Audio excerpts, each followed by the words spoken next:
Hola, ¿qué tal? Nos encontramos con el doctor Hugo Tondopo Hernández, estudioso del derecho, eminente tratadista con la publicación de varios libros, artículos científicos, y hoy nos encontramos para iniciar el estudio del juicio de amparo y queremos aprovechar su bondad, su conocimiento, su interés y siempre su decidida participación para promover la cultura jurídica que desde el SECOCICE ahora estamos haciendo. Doctor, bienvenido a su casa virtual. De una u otra forma empezamos este curso. Hay muchas expectativas en este curso y entonces queremos empezar con la importancia desde su óptica de lo que representa el juicio de amparo en México para proteger derechos humanos. Gracias, buenas tardes. Agradezco la invitación al SECOCICE y a mi maestro y amigo Alfonso Jaime Martínez Lascano, a quien tengo el gusto de conocer hace muchísimos años. Agradezco sus palabras, inmerecidas, pero las agradezco. Soy un aprendiz del derecho de todos los días y de veras que el proceso de amparo es tan complicado que nunca se te deja de aprender. Todos los días aprendemos. Es una materia hermosa, es una materia apasionante, es una materia demandante y en ocasiones también puede ser una institución que sirva para legitimar actos arbitrarios de las autoridades. Ahí me gustaría que se enfocara, mi querido doctor, porque ahora que estábamos platicando antes de iniciar esta charla videograbada, hablábamos de que por muchas circunstancias el amparo puede legitimar actos que sean inconstitucionales. ¿Nos quieres explicar, sí, por favor? Claro. Doctor? El amparo en su génesis busca la protección de los derechos humanos, de los derechos fundamentales, de las garantías, todo a favor del gobernado. El amparo, como institución, siempre va a expulsar los actos que son inconstitucionales. Sin embargo, existen materias que son de estricto derecho, aunque esto ya de una manera suavizada en la actualidad, pero que se sigue demandando que los planteamientos del abogado sean planteamientos de personas realmente conocedoras de la materia sobre la cual están impugnando el acto. El amparo, una demanda cuando se plantea mal, es una demanda en aquellas materias, reitero, que son de estricto derecho, como el derecho administrativo, el civil, cuando no se trata de menores, el laboral, cuando se trata de patrón, materia fiscal, materia mercantil. Todas esas materias exigen algo más del abogado. En la demanda se tienen que hacer planteamientos realmente elaborados. No basta la causa de pedir, no basta el silogismo simple, se requieren mayores argumentos. En muchas ocasiones el amparo va a legitimar actos de la autoridad. ¿Por qué? Porque habiendo acudido a la instancia federal, se niega el amparo porque los argumentos del abogado son inoperantes. Son inoperantes, entonces, o son fundados pero inoperantes. En esos casos, quiere decir que no existió una defensa adecuada para demostrar ante el juzgado federal que ese acto era violatorio de derechos fundamentales. Ahí quisiera también que nos detuviéramos un poquito para ver si podemos explicar en qué consiste el estricto derecho. Decíamos también que en el derecho romano se decía, dime los hechos y te daré el derecho. Sin embargo, en base a lo que hemos estado comentando, vemos que hay un adicional que es la necesidad de argumentar adecuadamente por parte del abogado, del defensor, y en ese sentido podríamos decir que el estricto derecho se convierte quizás en una situación grave en la administración de justicia. ¿Y por qué? El estricto derecho se viene a convertir en un principio del amparo que va en contra de los derechos fundamentales en sí mismo. ¿Por qué? Porque si estoy buscando la defensa de un derecho fundamental, que me vayan a resarcir sobre la violación de un derecho fundamental, entonces el Estado a través del amparo debería ser el mayormente preocupado de que no se violen derechos fundamentales. El estricto derecho consiste en que el juzgador va a analizar las demandas como le hayan sido planteadas. Es cierto que el propio legislador y el propio constituyente permanente abre un espacio a través del principio de suplencia de la queja deficiente. Sin embargo, en las materias de estricto derecho dice cuando hay una violación grave. Entonces, cuando hay una violación grave es un tema bastante subjetivo que da pauta a muchísimas interpretaciones sobre el estándar que se tiene que analizar de la gravedad del acto de la autoridad.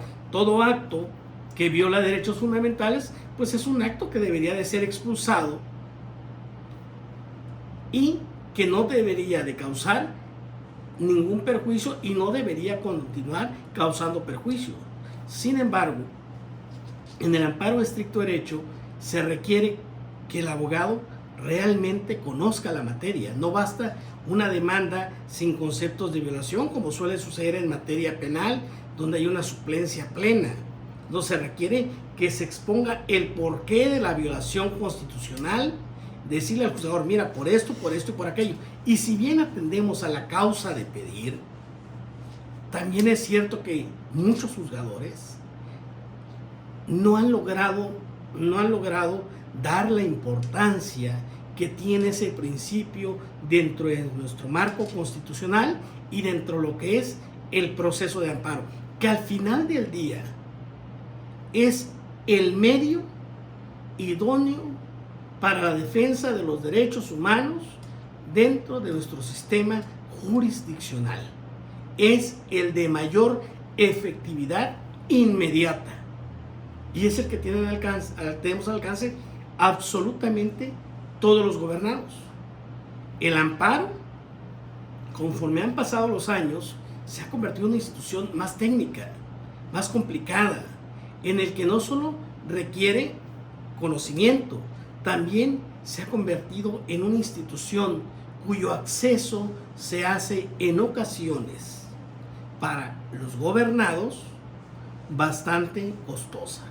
Contratar a un abogado de un amparo de estricto derecho es tener en mente que se va a erogar un honorario para el abogado bastante elevado, porque es un abogado que invierte en su formación, que va a pelear jurisdiccionalmente, que te den la razón, que va a demostrar la inconstitucionalidad del acto y que el amparo administrativo, si bien es cierto que todos pueden presentar una demanda, el éxito va a depender del argumento del abogado. Y una demanda bien planteada requiere de un buen abogado. Y un buen abogado generalmente es un abogado que cobra bien. Muy bien, muy bien. Entonces, en este sentido, podríamos decir que el amparo es un instrumento de protección de derechos humanos, derechos fundamentales, que están en la Constitución o en los tratados internacionales en los que México ha suscrito y ha sido parte, y que el amparo de una u otra forma se ha convertido en algo complejo por la exigencia de los conceptos de violación, que es donde se argumenta, sobre todo en aquellas materias que se le establece de estricto derecho. Pero aquí, para empezar un poco a aterrizar más, sin entrar todavía a la distinción de lo que es el amparo indirecto o lo que es el amparo directo, el más recurrido, podríamos decir, o el que tutela realmente derechos humanos que han sido violados, o se dice que han sido violados, y que están fuera de un procedimiento judicial, que están fuera del control jurisdiccional, es por excelencia el juicio de amparo indirecto. Totalmente. ¿Nos podría usted, a grandes rasgos, establecer el procedimiento, el camino que se lleva para concurrir y qué órganos son competentes para conocer de este proceso? Claro que sí. En principio, hablar del amparo indirecto, lo primero que debemos distinguir es respecto de qué actos procede. El amparo indirecto procede respecto de actos que se emiten antes de iniciar un proceso, actos dentro de un proceso que violan derechos sustantivos y actos después de concluido un proceso, como son aquellos que se presentan en ejecución de sentencia. Estos actos antes de iniciar un proceso, por lo general, los más comunes son aquellos que derivan de algunas jurisdicciones voluntarias. Los que se dan en un proceso tienen que ver desde que inicia un proceso hasta antes del dictado de la sentencia. No todos los actos intraprocesales se pueden reclamar a través del amparo indirecto. No todos los actos intraprocesales tienen o nos abren la posibilidad de acudir al juez de distrito. Necesariamente deben de ser actos que trasciendan en la violación de derechos fundamentales. Por ejemplo, en materia penal, un acto ya dentro del proceso, tenemos un auto de vinculación, podemos reclamarlo a través del proceso de amparo indirecto porque es un acto privativo de la libertad. También podemos tener dentro de ese proceso penal, cuando nos niegan la medida cautelar o una medida cautelar es excesiva, que va más allá de lo que realmente le pudieran otorgar al gobernado y le causa perjuicio, también es impugnable a través del amparo indirecto. En materia civil o mercantil, una falta de emplazamiento, un indebido emplazamiento, lo mismo que en materia laboral. En materia administrativa existen actos, como suele ser en el tema de obra pública, que se tiene que analizar con mucho detenimiento, porque puede suceder que el inicio del procedimiento de responsabilidad administrativa respecto de obra pública me cause un perjuicio al no poder seguir o continuar con la obra, deje de percibir y que nada más tenga como consecuencia que se me pague una indemnización. Entonces, desde este momento posiblemente podría impugnar el acto. El inicio de un procedimiento de rescisión de un servidor público dedicado a los cuerpos de seguridad, que ya no va a regresar al cargo por determinación del artículo 123 constitucional, aun cuando se le considera el amparo, que ya no va a regresar al cargo, es un acto también que desde que inicia el procedimiento se puede impugnar. También tenemos los actos después de concluir el juicio, como son los remates. Si me citan a remate y no fui debidamente citado, puedo impugnar esa cuestión, claro, agotando los principios de definitividad en los casos que proceda. Es el amparo indirecto, es el más técnico, es el que tiene mayores elementos. Podemos impugnar también actos de manera autónoma, podemos impugnar actos sobre inconstitucionalidad de leyes, podemos impugnar todas las normas. Casi todas las normas son impugnables a través del amparo, salvo la Constitución Federal. No podemos impugnarlo y una causa de improcedencia. De hecho, manifiesta. De hecho, dentro de la nueva ley de amparo, que ya no está tan nueva, lo que se incrementó son las causas de improcedencia. Y la primera era contra reformas y adiciones a la propia Constitución. Que ese es un tema bien interesante desde la reforma del artículo 28 en 1982, la reforma bancaria, la reforma del 88, la reforma del 96, la reforma del 2002, o sea, reformas, y la del 2006, que han sido reformas que han marcado nuestro sistema jurídico del amparo en México. A nivel nacional, a nivel mundial, han marcado un antes y un después. En México la Constitución como norma no se puede impugnar, no, es improcedente también respecto de leyes electorales, también es improcedente respecto de acuerdos de la Suprema Corte de Justicia de la Nación y del Consejo de la Judicatura Federal, salvo y el Consejo y la Corte abrió una posibilidad tratándose de asuntos cuando impugnen actos del Consejo un particular. En ese caso dijo la Corte, no, acá sí procede el amparo porque es un particular. casi todas las normas son impugnadas. Estas que acabamos de mencionar, la Constitución Federal, las leyes electorales, los acuerdos de la Suprema Corte de Justicia de la Nación, los acuerdos del Consejo de la Judicatura Federal, son normas que se excluyen de su impugnación. Pero todas las normas, fuera de estas, hay normas que todas son impugnables, si te causan un perjuicio. Voy a un ejemplo. En la actualidad, en nuestro estado de Chiapas, hay proyectos de normas que vienen a trastocar derechos adquiridos. A unos consejeros, a ciertos consejeros de acceso a la información pública, se va a publicar, ya está el proyecto de una norma, que tienen un periodo para el cual tienen que cumplir. Se va la norma a abrogar, se va a dar vigencia a una nueva norma, se va a aprobar y se dice que los consejeros, en el momento que elijan los nuevos consejeros, ellos dejarán el cargo.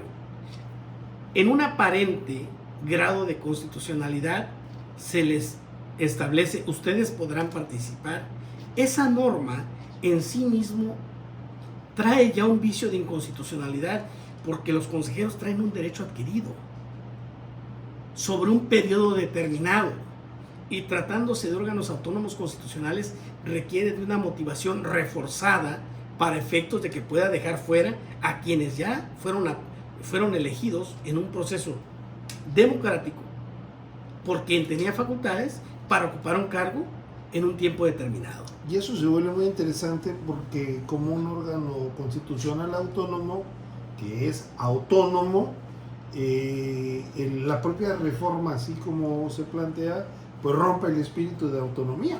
Claro, ¿no? Claro. Porque vulnera un derecho que podríamos decir un derecho adquirido, o por lo menos un derecho que tenía un nombramiento por cierto tiempo, ¿no? Y que los órganos autónomos constitucionales no pueden ser tocados como si se tratara de una dependencia, una secretaría o una subsecretaría. Los órganos constitucionales autónomos, que en el nuevo sistema constitucional moderno adquieren un nivel bastante importante que no se logra desarrollar a través del Ejecutivo, del Legislativo o del Judicial, órganos constitucionales, órganos originarios de gobierno, tradicionales, y se crean estos órganos constitucionales autónomos para darles una presencia dentro del Estado mexicano que garantice independencia, autonomía y sobre todo, ¿verdad? Sí. Y este también es un campo muy grande como medio de protección, el juicio de amparo indirecto, porque puede ser, de los grandes temas que ha mencionado, también la falta de agua, ¿no? Que no se les proporcione a determinadas comunidades, el problema de salud que el problema del coronavirus. Sí, el problema de salud. El problema gracioso que en Chiapas, y lo digo sin ningún afán político, de eso debo aclarar, yo soy abogado, nada más, no pertenezco a ningún partido político, no tengo simpatía absolutamente por Pero ¿por qué dice que partido? No pertenece a ningún partido político si aquí tiene... es de la UNAM. Es de la universidad. No, es de la UNAM. Ese es de la UNAM, ¿sí? Muy humildemente. No, pero el tema nada más es desde el punto de vista constitucional. Sí. En este momento, si alguien va al amparo reclamando la falta de medidas por parte de un gobierno en relación al coronavirus, seguramente van a obligar por violación al 22 constitucional, porque está en juego la salud de las personas. Tanto así que en el caso de las personas privadas de su libertad, la Corte recientemente emitió una jurisprudencia en el sentido de que si no se le da atención médica, violan el artículo 22 constitucional, y se entiende que hay una tortura. Sí. Porque además el Estado es garante de la salud con mayor intensidad el de una persona que está recluida al de una persona que esté en libertad. Pero en este momento, en una crisis mundial de salud, el Estado debe garantizar, y si no me garantiza el Estado, porque siguen las dependencias trabajando, porque no está haciendo nada para evitar que lugares sigan celebrando eventos públicos y que además participen en esos eventos públicos, puedo acudir al amparo. Y hay un interés legítimo. ¿Por qué? Porque todos estamos, si bien es cierto que no estamos infectados, espero, de este virus. Si no, esta será la última transmisión. No, si no estamos, no tenemos el virus, pues lógico que no queremos que esto nos contagie. Pero aquí yo agregaría un elemento, no solamente es el derecho a la protección de la salud, sino la gravedad implica poner en peligro la vida de las personas. Y todavía es más grave. Sí, totalmente. No está en juego no solo la salud, sino la propia existencia de las personas, en un derecho básico, el derecho a la vida, ¿verdad? Entonces el Estado debe garantizar y proteger, y si no lo hace, pues tiene el juicio de amparo como un medio de defensa para hacerlo, ¿verdad? Entonces, ¿quiénes son los organismos competentes para conocer de estos juicios de amparo? Por ejemplo, en Chiapas. Nada más concluyo lo de las leyes, claro, que es un tema bien interesante. Todos los tratados pueden impugnarse a través del amparo, las leyes federales, las leyes generales, las constituciones locales, si tienen algún alcance que viole derechos humanos, los derechos fundamentales, pueden ser impugnables también a través del amparo, que es el mecanismo que tiene el gobernado cuando ve afectados sus derechos. Generalmente el amparo, a través de una demanda escrita, ya sea que lo vaya a presentar a la Oficina de Correspondencia Común o a través de medios electrónicos, según sea el caso, o el famoso amparo por comparecencia, que vas y de viva voz te quejas y te tienen que levantar un acta. Que parece que es una leyenda. Que parece que es una leyenda urbana, pero sí existe. Sí existe. Bueno, ahora es más fácil presentar una demanda en línea, ¿verdad? Que nos alcanzó la modernidad o la vida contemporánea, ¿no? Sobre todo a las personas que no están habituadas a este tipo de acceso a la justicia, ¿verdad? Sí, y eso es bueno, porque sale además más barato. Sí.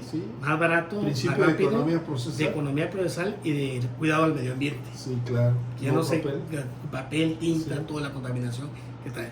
Todas las demandas de amparo indirecto se presentan en la Oficina de Partes Común y se dirige la demanda al juzgado de distrito, cuando el acto reclamado no deriva de un órgano jurisdiccional federal. Cuando el acto reclamado deriva de un tribunal unitario que confirme, por ejemplo, en materia penal, un auto de vinculación, presentaré mi demanda a la Oficina de Correspondencia Común del Tribunal Unitario, para que lo turne a otro tribunal unitario. O en su caso, lo presentaré en el circuito más cercano, donde solo hay un tribunal unitario. En el caso de Chiapas tenemos dos. En el caso de Chiapas tenemos dos en Cintalapa. Sí. ¿Qué problema veo como postulante? Bueno, no problema, algo que siempre me llama la atención de los abogados, de mis compañeros. Todavía siguen poniendo en la demanda C. juez de distrito, H. tribunal unitario. Pregunto, ¿es necesario seguir usando el C. y el H. Puede parecer intrascendente, o tal vez es intrascendente. Lo cierto es que al usar el C. le damos una distinción de ciudadano al juez de distrito, cuando para poder ocupar el cargo de juez de distrito, de acuerdo a la Constitución y de acuerdo a la ley de amparo, necesariamente tiene que ser ciudadano, y es ciudadano porque tiene más de 18 años. Bueno, y también en las actuaciones se prohíben las abreviaturas, ¿no? Ajá, pero se siguen usando. Pero el problema de acá, de poner ciudadano, es que es una tradición que se ha venido usando en las demandas, porque anteriormente se requería hacer una distinción en el derecho romano de quiénes eran ciudadanos y quiénes no eran ciudadanos, pero en la actualidad esto resulta hasta ofensivo a la dignidad humana. O sea, yo no tengo que decirle a un honorable tribunal, yo no voy a pedirle de favor al juzgado, yo voy a realizar un planteamiento jurídico. No tengo que rendir pleitesía, cumplidos a un juez o a un magistrado. Hay, por ejemplo, el artículo octavo, que es el derecho de petición, que podemos decir, igual que el 17, que es el derecho de petición de justicia, utiliza en el artículo 8 que se presente por escrito de manera respetuosa.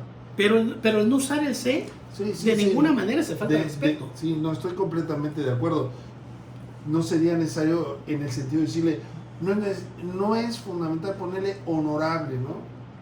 Es algo que se tiene que quitar ya de las demandas. Podría ser heroico. Pero, sí, hace tiempo había un juez cuyo nombre era no muy agraciado y terminaba, pues tal vez con una frase que no le gustaba mucho, y usaba su nombre de Justiniano, le ponía J. punto. Entonces, perdón, pero pues te llamas Justiniano, aunque no te guste el nombre, la terminación de tu nombre, eres Justiniano y tendrás que usar tu nombre completo. En el caso del C. juez, el H. tribunal, son conceptos que debemos erradicar de nuestras demandas. Sí.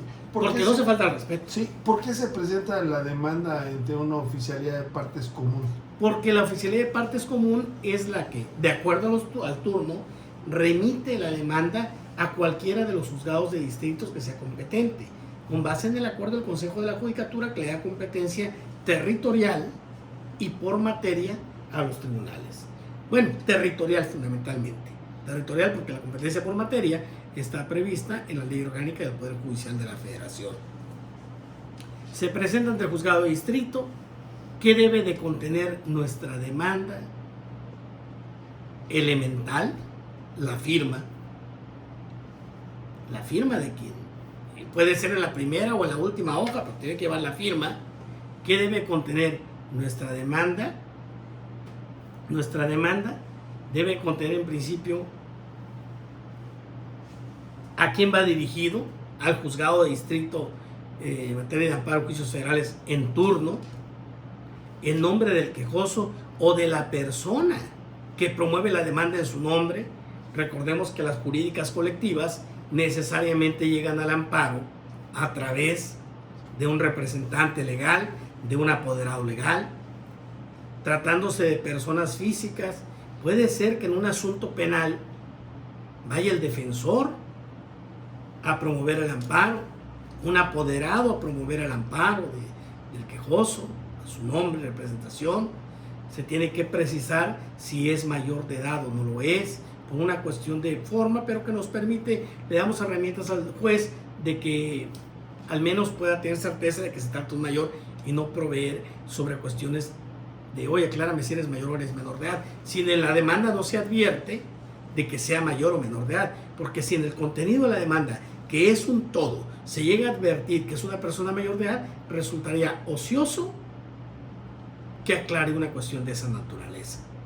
Implícitamente tendré que dar por hecho de que es una persona mayor de edad. Se señala un domicilio para oír recibir notificaciones, que tiene que ser, en el caso de Chiapas, en Tuxtla Gutiérrez, en el lugar de residencia del juzgado, o en Tapachula, o en Tapachula, en el caso de los juzgados de distrito de Tapachula, o en Cintalapa, en el caso de los juzgados de distrito de Cintalapa, en materia de penal y los tribunales de proceso, los tribunales unitarios, sí. También se tendrían que señalar en Cintalapa. Sí. De igual manera, señalamos y autorizamos abogados en términos del artículo 12 de la Ley de Amparo, quienes deben de tener registrada su cédula profesional en el Registro Único de Cédulas Profesionales del Poder Judicial de la Federación, que eso desde el año de 2001, 2000, algo por ahí, escribí al respecto y hacía la propuesta desde aquel entonces que debería existir un registro único de cédulas en el Poder Judicial Federal, porque era innecesario. Si el Internet comenzaba a adueñarse de nuestras actividades y lo hacíamos una herramienta constante para nuestro uso y para nuestro avance profesional, pues era innecesario que un abogado en cada juzgado fuese y registrara su cédula. Si lo podemos tener todo a través de Internet.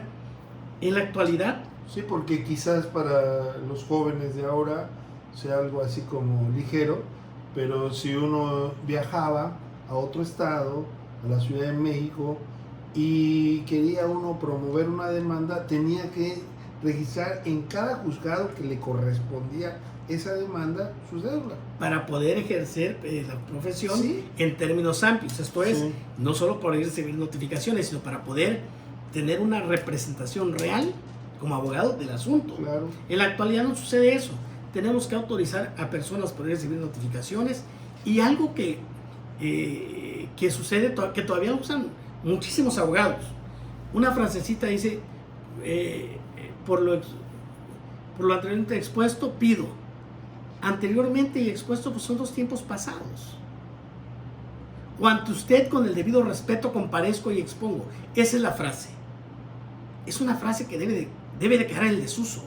Y ahí quisiera... Ante usted con el debido respeto comparezco y expongo. Perdón, en tu demanda cuando pones juzgado de distrito en materia de amparo de juicios federales en Chiapas con residencia de Tuxtla Gutiérrez en turno, ahí ya va establecido a quién estoy dirigiendo mi demanda. Es innecesario que ponga ante usted con el debido respeto comparezco y expongo. ¿En qué momento le estás faltando al respeto? Comparezco y expongo. Pues estás compareciendo desde el mismo momento que estás presentando tu demanda. ¿Ante quién más estás compareciendo?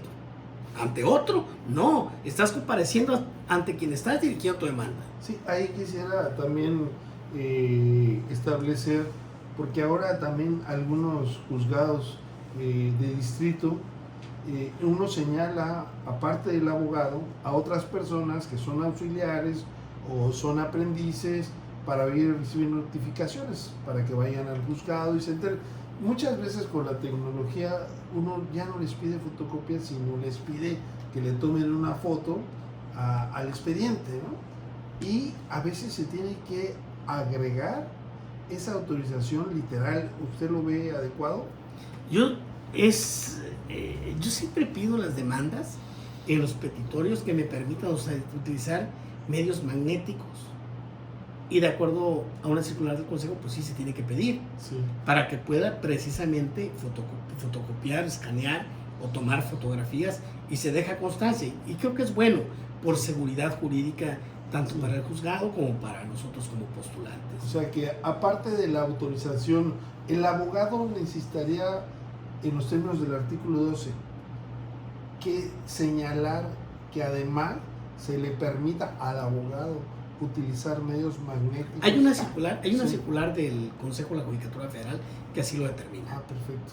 O sea, no es algo de que los jueces lo hagan graciosamente o por gusto. Ok, perfecto. Entonces Sí. tendrían que agregar ahí textualmente. Aunque yo prefiero ponerlo en los puntos petitorios. Perfecto.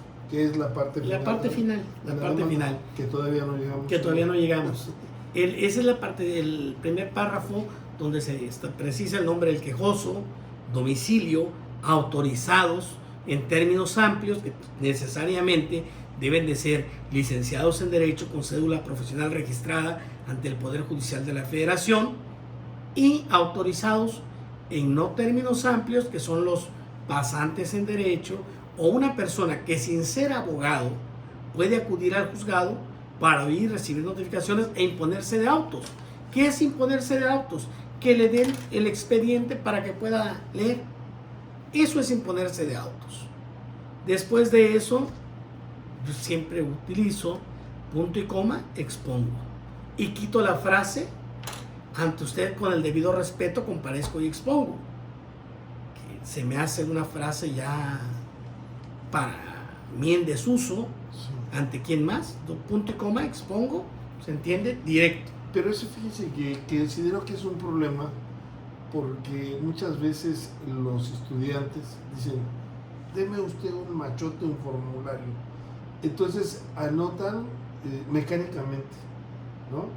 Y eso hace que también no reflexionen sobre el contenido de cada parte de la demanda para poder hacer una demanda con claridad, ser concisa y ser de acuerdo a las exigencias, ¿no? En esta parte del proemio, ¿no? Se debe uno de ser más claro, más pulcro, ¿no? Como en todas las demandas. Podemos hacer una demanda con menos servilismo porque el abogado no es empleado del juez.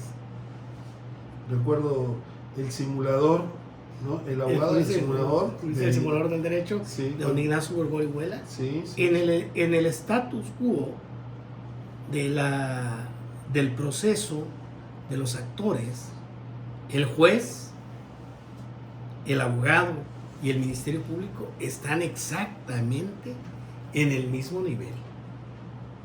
No hay jerarquías. Sí. O sea, pobre de aquel juez que tenga en su cerebro en mente que el abogado le va a llegar a pedir favor, o que lo tiene que tratar como un súbdito del tribunal o un inferior jerárquico. Está castrado el cerebro si piensa eso. Sí, sí. Bueno, y luego porque la relación acá es de igualdad, de paridad, o sea, de igualdad entre bueno, podríamos decir que el abogado, el Ministerio Público y el juez son pares, son abogados, ¿no? Cada uno en su función. Claro, uno inclusive podría tener un grado académico, o el juez podría tener un grado académico superior, pero eso no lo hace que tenga... Qué bueno que menciona el grado académico. Es importante mencionar que la cédula que debemos de citar en el proemio de la demanda es la de licenciado en Derecho, porque es la cédula que nos permite ejercer la profesión de abogado. No es ni la de maestro, ni la de doctor, ni la de especialidad, ni la del INAPAM, ni la credencial que nos permite, ni la de del INSEN, ¿sí? ¿no? La credencial, la cédula que nos permite. A mí me tocó una ocasión, perdón que lo interrumpa, que el Poder Judicial del Estado a los defensores les daba una credencial para ser defensores, y los jueces del ramo penal aceptaban que compareciera con esa credencial cuando no era el documento idóneo, sino que el único documento idóneo es la cédula de la licenciatura en Derecho. O sea, no se requiere más grado para ser un abogado postulante, para estar autorizado a términos amplios de la ley de amparo, que tener una cédula de licenciado en Derecho. Bueno, y vamos después de este proemio, de que ya comparecimos, ya dijimos quiénes somos, quién es el quejoso. Hay algo también en el proemio que debemos de ser cuidadosos. En algunos lugares del país siguen utilizando el viuda de, señora de. El de, la preposición de, es de pertenencia.